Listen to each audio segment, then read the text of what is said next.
слова. Слова здатні породжувати дію. А потужна дія змінює нашу реальність. Ми познайомились з неймовірними людьми, які розповіли нам свої історії, кожна з яких вражає тим, як здатна змінити все і надихнути інших.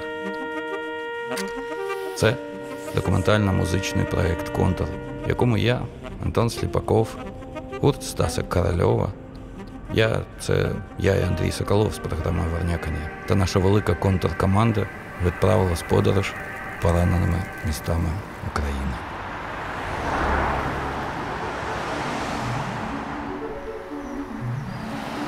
Сьогодні ми поспілкувалися одразу з 3 героями, які під час війни створили медіа та стали говорити на важливі для Запоріжжя теми.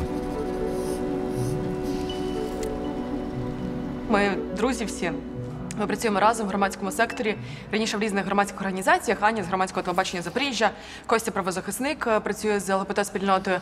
Я працювала з освітніми проєктами, а потім все змішалося, ми почали працювати разом і так і продовжуємо дружити і працювати разом.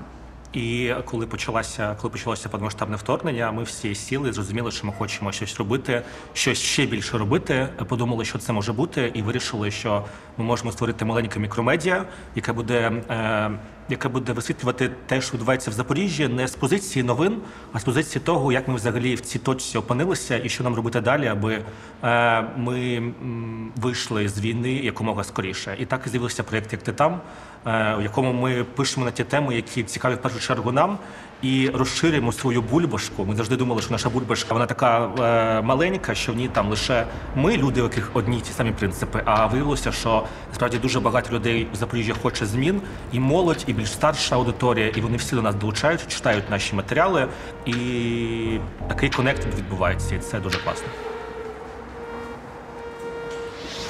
Трансляція шоу в реальному часі не припиняється в жодному разі. Сучасні гаджети та супутники спрямовують якість в картину майбутнього, але чомусь, з якоїсь причини, це шоу не транслюється в сусідній країні. Ми назвали його мікромедіа, як ти там. Тоді нам здавалося, це ми хотіли 1000 підписників. Конструкції. Да, ми хотіли 1000 підписників, такі, ой, ну буде 1000, буде класно. Але потім щось пішло не так, і ми почали рости. У нас 1000 зібралося за перші 24 години, і в перший ж день в нас видалили перший же матеріал. І ми такі, ні, ну це визнання Інстаграмом, що нас видалили найперший матеріал за порушення правил спільноти, щось там когось мені нібито образили. Я тебе переб'ю ще, ми коли закінчиться війна, і ми будемо робити тренінги, ми обов'язково зробимо тренінг 10 способів обійти блокування в Інстаграмі, якщо ти пишеш про війну між Росією та Україною. І важливо сказати, що в Запоріжжі дуже особливий інформаційний вакуум відбувається, особливо на початку війни дуже мало інформації було у просторі.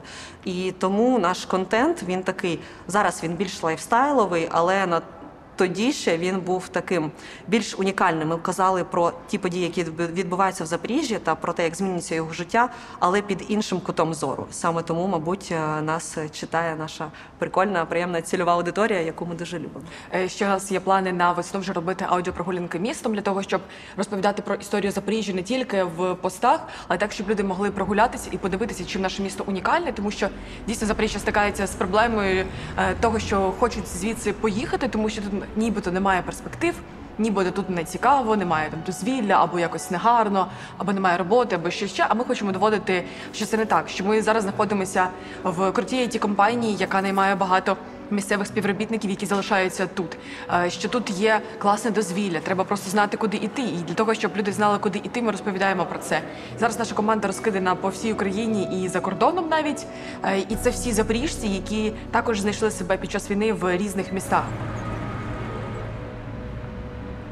Після того, як 10 жовтня поблизу офісу прилетіла ракета, ми вирішили евакуювати техніку звідси, і тепер ми пишемо подкасти не в моєму офісі тут, в Юїно, а переїхали до укриття в офіс до Кості, де якраз працює його правозахисна організація, і тепер пишемо подкасти в укритті під землею, просто для того, щоб вже не смикатися під час повітряних тривог, тому що в Запоріжжі це велика проблема. Вже на сьогоднішній день більше 1300 тривог пролунало станом на сьогодні. І нещодавно ми запустили свій Patreon. Ми подумали про те, що Дуже класно виховувати суспільство, яке готове платити за інформацію, яка їй подобається. І ми запустили, власне, нашу сторінку на сайті, де люди можуть нам задонатити будь-яку суму і підтримати наші медіа. Ми розбили Patreon на декілька таких чисто запорізьких темок, так званих. Це там Бердянський бичок, це Кирилівська креветка, це Мелітопольська черешня, це Запорізьке братство. І у нас іде градація від Запоріжжя, від Запорізького братства, найдоступнішого, найдешевшого кроку. І далі вглиб області до Азовського моря. Тобто ми закінчимо на Кирилівці, як на тій точці, яка була захоплена найраніше, тому що вона знаходиться найближче до Криму. І відповідно, коли ми будемо докуповувати Запорізьку область, тому що зараз у нас майже 70% Запорізької області під тимчасовою окупацією, і Запорізький район, в якому, власне, знаходиться обласний центр, це єдиний район підконтрольний Україні.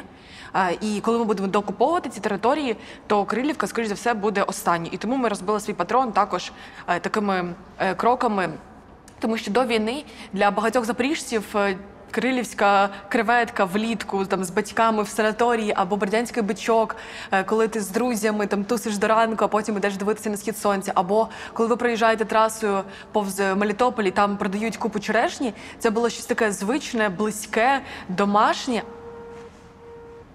Зараз найбільша кількість переселенців, які знаходяться в Запоріжжі, це саме люди з Запорізької області, тому що для тих, хто був в більш обстрілюваних містах, в тому ж Маріуполі, тобто Запоріжжя було першою точкою, в яке приїжджали люди звідти, тому що це перша точка, яка підконтрольна Україні для багатьох переселенців. І саме вони їхали далі, якомога вглиб країни, в західні регіони, за кордон, подалі від обстрілів. А для запоріжців, саме для Запорізького регіону, є такий феномен, вони хочуть бути ближче додому. Вони говорять про те, що як тільки доокупують, ми одразу додому. І тому вони не їдуть далі. Це те, що ми спостерігаємо по різним відгукам, по коментарям, по нашим знайомим, по нашим родичам, які так само евакуювалися з області. Оце ось відчуття того, що ти скоро повернешся додому, воно тримає багатьох тут. Гидко навіть про це зараз писати. Дивитись картинку значно простіше, ніж забезпечувати небо тишею. Чи дійсно щось таке важливе застосувати? Залізо горить, а все інше то наше. Це не є аж занадто важливим для НАТО.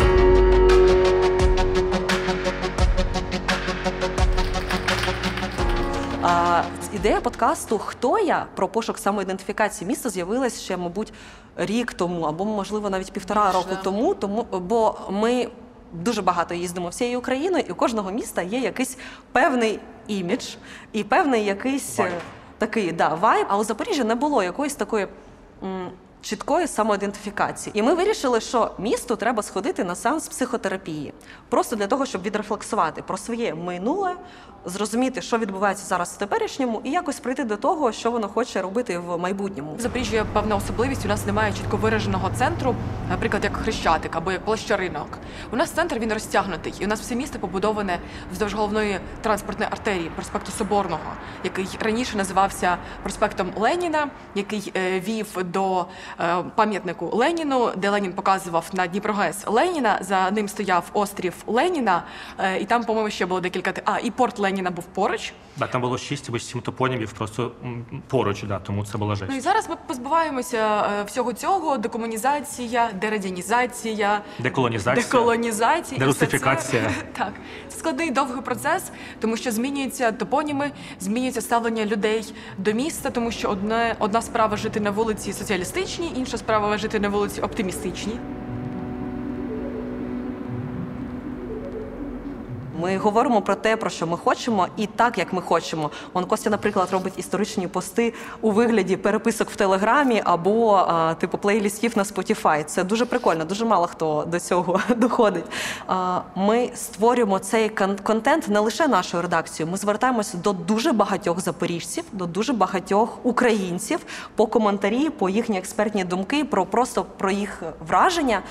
І таким чином ми скоріше контент-райтери, які збирають дуже багато матеріалів, дуже багато асимілюють, і цей контент ми створюємо разом з запоріжцями, разом з нашим ком'юніті. І ще що важливо, це те, що ми останнім часом робимо матеріали, які піднімають для багатьох людей суперболючі теми. Ми апелюємо до нашої сучасної історії, у якій ми всі себе пам'ятаємо дітьми, юними. Зокрема, один з наших найпопулярніших матеріалів – це те, якою була російська пропаганда у відомому серіалі «Моя прекрасна няня», який багато людей бачили в дитинстві. І мало хто зараз пам'ятає, це те, що... Мало хто дивився його повністю після 22-го року, я подивився його повністю, і дізнався, що насправді це була страшна штука, тому що мало хто пам'ятає, що головна героїня була насправді з Маріуполя.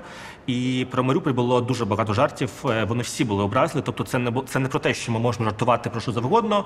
Звісно, можна завжди про що завгодно жартувати, але саме в цьому серіалі концентрація жартів про Маріуполь була 100% негативна якась. І от ми зібрали всі ці штуки, вирізали ці фрагменти, показали, і реально сотні, тисячі людей, у нас було тисячі коментарів, люди писали, вони ділилися цим матеріалом, приходили інші люди, і вони реально розуміли, наскільки російські серіали були джерелом пропаганди у нульові, десяті роки. Або наш один з останніх матеріалів – це те, що коли ми слухаємо російську музику на Spotify, на Apple Music, на YouTube Music, ми фактично віддаємо свої копійки в російський бюджет, тому що хоч ці сервіси і пішли з російського ринку, але вони не перестали платити російським виконавцям, які перебувають в їхній базі. Вас не лякають атомні вибухи, бомби касетні по наших домівках, дрібними перебіжками, стигнувшись бігати, наші міста не гинуть в руйнації. Мітки на шифері шукаємо, знаходячи, бачимо, що їх залишили голуби. Літній сусід сказав, що остаточно лишається. Доброго ранку. Живі та тримаємось. Ми ще подумаємо над ще одним форматом в нашій голові. Дуже сильно мріємо колись в 23-му році, сподіваємось, випустити, можливо, навіть книгу про те, яким є Запоріжжя. У нас є ідея книги-мандрівки з нашими ілюстраціями фірмовими, з нашим стилем подачі, для того, щоб кожного запоріжця, можливо, була якась така згадка про справжню історію Запоріжжя, яку ми просто зараз досліджуємо. І ми це робимо не самі. Ми це робимо з істориками, професорами, ми співпрацюємо з чиновниками міської та обласної ради, ми досліджуємо дуже багато питань для того, щоб докопатися якраз до істини і донести її дуже простими словами в інтерактивному форматі. У 2019 році, пам'ятаєте, ми робили виставку «Запоріжжя майбутнього», так зване «Запоріжжя 2030». Ми об'єднали 10 громадських організацій. У нас така спільнота об'єднання громадських організацій Запоріжжя. Ми всі між собою дружимо, спілкуємося. І ми створили таку інтерактивну виставку на музичному фестивалі «Запоріжжя» версії 2030 року.